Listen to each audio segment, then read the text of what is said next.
বিলকান্দা ১ নম্বর গ্রাম পঞ্চায়েতের যুগবেড়িয়ায় সাত সকালে দুয়ারে পরিষেবায় পঞ্চায়েত সভাপতি।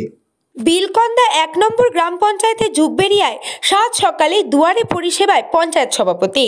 বাংলার মুখ্যমন্ত্রী মমতা বন্দ্যোপাধ্যায়ের একটা ঐতিহাসিক কর্মসূচি দুয়ারে সরকার শুধু ভারতবর্ষ কিংবা বাংলা নয়, বিশ্বের দরবারে প্রতিষ্ঠিত।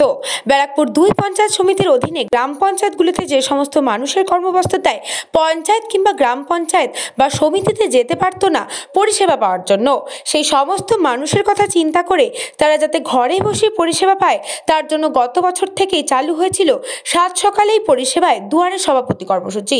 ইতিমধ্যেই সাত সকালে দুয়ারে পঞ্চায়েত সমিতির সভাপতি কর্মসূচি ব্যাপক সাড়া ফেলে দিয়েছে সাধারণ মানুষের মধ্যে। বিলকান্দা ১ নম্বর গ্রাম পঞ্চায়েত এলাকার যুগবেড়িয়া ১৯৫ নম্বর পার্টে রবিবার সকালে দুয়ারে সভাপতি পাড়ায় হাজির ব্যারাকপুর ২ পঞ্চায়েত সমিতির সভাপতি প্রবীর রাজবংশী। ১৯৫ নম্বর পার্টে পঞ্চায়েত সদস্য গোবিন্দ মণ্ডল, সঞ্চালক তাপস বিশ্বাস, সমাজসেবী অসীম ঢালি ও অন্যান্য সদস্যরা। পঞ্চায়েত সভাপতি শুনলেন এলাকার মানুষের দীর্ঘদিনের সমস্যা, অভাব ও অভিযোগ। রীতিমতো বাসিন্দাদের সমস্যা অভিযোগ রেজিস্টারে লিপিবদ্ধ করে ফোন নাম্বার নিয়ে সমস্যা সমাধানের আশ্বাস দিলেন। এলাকাবাসীর খুশি দুয়ারে সভাপতির হাজির হওয়াতে। ছেলেরা কি করে? আর দুটো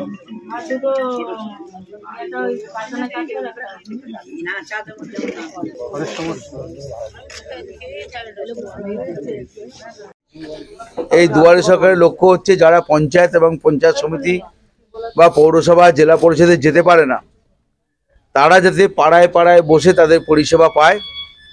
মুখ্যমন্ত্রী একটা প্রকল্প নিয়েছেন দুয়ারে সরকার, যে প্রকল্প আজকে শুধু পশ্চিমবাংলা বা ভারতবর্ষ না, সারা বিশ্বের বুকে আজকে আলোড়ন সৃষ্টি করেছে।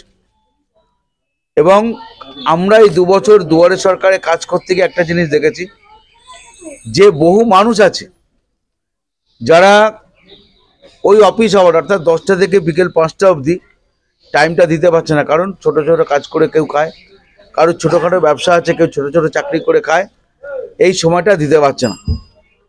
তার জন্য আমরা ব্যারাকপুর ২ পঞ্চায়েত সমিতির পক্ষ থেকে আমরা একটা প্রকল্প নিয়েছি, সেই কর্মসূচি নিয়েছি।